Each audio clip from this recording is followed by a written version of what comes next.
안녕하세요. 엑시스 안상근입니다.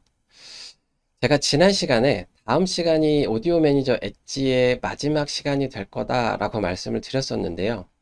제가 준비를 하다 보니 이게 하나로는 안 되겠더라고요. 이게 시간이 너무 길어져서 부득이하게 동영상을 나누기로 했습니다. 그래서 오늘은 이 사운드와 관련된 부분을 설명을 드리고요. 다음 시간에 이 시스템 구성 메뉴에 있는 것들을 설명을 드리도록 하겠습니다.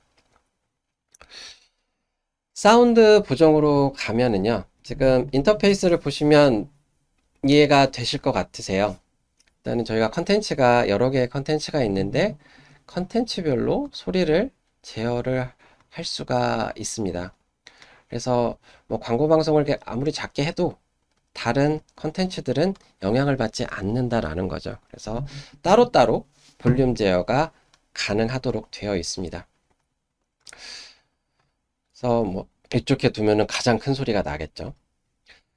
그리고 지금 메뉴를 보시면 기본 오디오 사이트 보정이라고 되어 있어요. 그리고 밑에 물리적 존이 있는데요. 이것들을 클릭을 해 보시면 위에 있는 값과 동일하죠. 제가 얘를 바꾸면 밑에 쪽도 같이 바뀌어 있어요. 근데 만약에 딱 의미가 이겁니다. 지금 얘는 비활성화 되어 있는데 활성화를 시키고 나면 제가 여기 있는 값을 바꿔도 쇼핑이라는 물리적 존에 있는 설정은 바뀌지 않아요. 하지만 그 밑에 있는 애들은 바뀌어요. 이제 설정하지 않은 애들은. 이게 이, 이 설정을 활성화를 하냐 안 하냐에 따라서 이 기본값에 있는 거를 그대로 내려받겠다 하지 않겠다가 결정이 납니다. 그래서 나는 그냥 통으로 여기 있는 거 그냥 쓸래 라고 하시면 밑에 있는 이 설정들 다 꺼두시면 돼요. 하지만 나는 내가 따로따로 하고 싶다 라고 하시면 이런 식으로 활성화를 하시고 컨텐츠별로 소리를 변경해 주시면 됩니다. 페이징 소스 안내방송 광고 방송과 다르게 음악 볼륨 설정에서는 조금 더 설명을 드릴 부분이 있어요. 음악 볼륨은 여기에서도 제어를 할 수 있지만 이 음악 볼륨이라는 곳에서도 제어를 할 수가 있습니다. 기억하실 부분은 이 음악 볼륨, 이 스피커가 낼 수 있는 가장 큰 소리로 이 음악 방송을 들으시려면 여기가 100으로 되어 있어야만 돼요.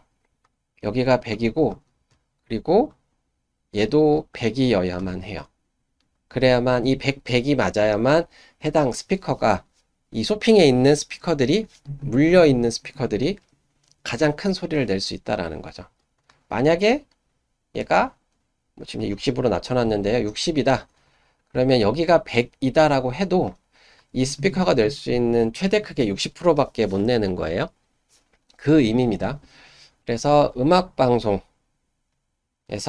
가장 큰 소리로 들으신다라고 하시려면 여기가 100이어야 되고 여기가 100이어도 스피커 가장 큰 소리가 나는 건 아니에요. 실제 음악 볼륨은 여기에서 제어를 해주셔야만 합니다.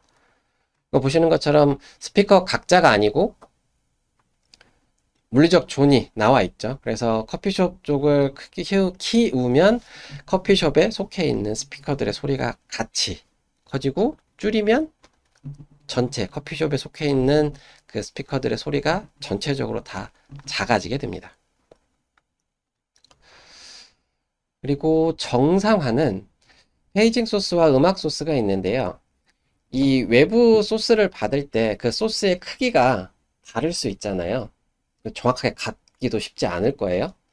그래서 크고 작음에 따라서 실제 이제 엣지 내부에 있는 이 스피커들의 소리가 다르게 날 수 있잖아요. 그래서 컨텐츠별로 소리를 비슷하게 맞출 수 있게 여기에서 이 크기를 작게 하고 크게 할 수 있습니다. 그래서 입력단이 아니고 들어오는 것 자체의 소리를 여기에서 크게 하고 작게 할 수가 있다라는 거죠. 그게 이 정상화라는 메뉴에서 하실 수 있는 부분이고요. 그다음에 밑에 있는 장치들 을 보시면 이제 실제 장비들이 보여요. 그리고 뭐 출력 게인이 0으로 되어 있고 그리고 이 네모난 화살표가 있는데요. 앞에서는 장치 하나하나가 아니고 그룹으로 바꿨어요. 그런데 이 정상화에서는 이 스피커별로 소리를 그냥 따로따로 정말 세세하게 제어할 수도 있습니다. 그래서 여기에 있는 것을 클릭을 하시게 되면 이제 제품으로 넘어가요. 제품의 원래 인터페이스로요. 그래서 지금 이 설정은 이 제품이 낼 수 있는 가장 큰 소리를 낼 수 있게 되어 있어요. 근데 나는 소리를 좀 줄이고 싶다 라고 하면 여기서 줄이시면 돼요. 그러면 여기에 있는 것도 설정 값이 같이 바뀌어요.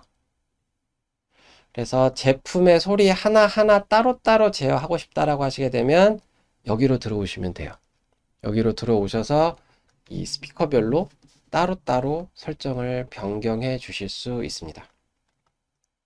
하지만 나는 그냥 다 똑같이 하겠다 라고 하시면 그냥 이 값으로 두셔도 돼요. 다음에 있는 사운드 프로파일은 이제 볼륨과 비슷한 메뉴가 나왔어요. 기본이라는 말이 나왔습니다. 기본 값이에요. 그래서 여기에 들어가 있는 값을 얘네들이 그대로 내려 받겠다라는 겁니다. 근데 똑같이 나는 기본이 아니고 다른 걸 따로 쓰겠다라고 하시게 되면 이렇게 변경해 주시면 돼요. 이 사운드 프로파일은 이 자세히 알아보기라는 걸 클릭해 보시면 어떤 건지 자세히 설명이 되어 있습니다. 그래서 컨텐츠별로 이 소리잖아요. 말소리.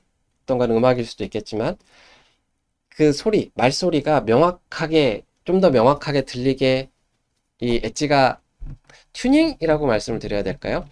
그런 것들을 조금 해줄 수 있다라는 겁니다. 그래서 실시간 방송은 뭐 가장 선명하게 뭐 음악은 아무것도 주지 않고 아니면 뭐 음악 정도라고 하는 뭐 메뉴가 또 있어요. 음악에 최적화되어 있습니다. 없으면 아무것도 하지 않습니다. 이렇게 되어 있죠. 이런 식으로 약간의 옵션을 변경을 해서 이 소리의 명료도를 이제 선명도를 좀 더 높여줄 수 있는 곳입니다. 지연 시간은 네트워크 카메라도 지연 시간이 있어요. 네트워크 오디오도 있습니다. 인코딩을 하고 소리도 인코딩을 하고 받는 쪽에서 디코딩을 하죠. 그리고 네트워크를 통과해야 되는 시간도 있기 때문에 지연 시간이 없을 수는 없습니다. 하지만 여기에서는 그 컨텐츠별로 지연 시간을 좀 줄이고 어떤 것은 뭐 그냥 보통으로 두고 어떤 것은 조금 더 지연 시간을 두는 형태의 옵션을 선택할 수 있습니다. 그래서 얘도 기본값을 정하고 그것을 그대로 받거나 아니면 따로 설정하실 수도 있습니다. 처음 엣지가 출시가 됐을 경우에는 이 볼륨 메뉴밖에 없었어요. 그냥 소리만 크게 하고 작게 하는 정도밖에 없었는데 저희가 엣지의 버전이 이제 계속 올라가면서 이런 튜닝이라고 할까요? 소리에 대한 튜닝에 대한 부분도 조금씩 추가가 됐습니다. 그래서 과거보다는 좀 더 이 뭐라고 할까요? 소리를 제어한다라고 해야 될까요? 이런 것들이 엣지에서 가능해졌습니다. 말씀드렸던 것처럼 하나의 동영상을 더 할 거예요. 예, 다음 시간에 이 시스템 구성 메뉴에 대해서 설명을 드리도록 하겠습니다. 그러면 오늘은 여기에서 마치고요. 다음 시간에 뵙도록 하겠습니다. 시청해 주셔서 감사합니다.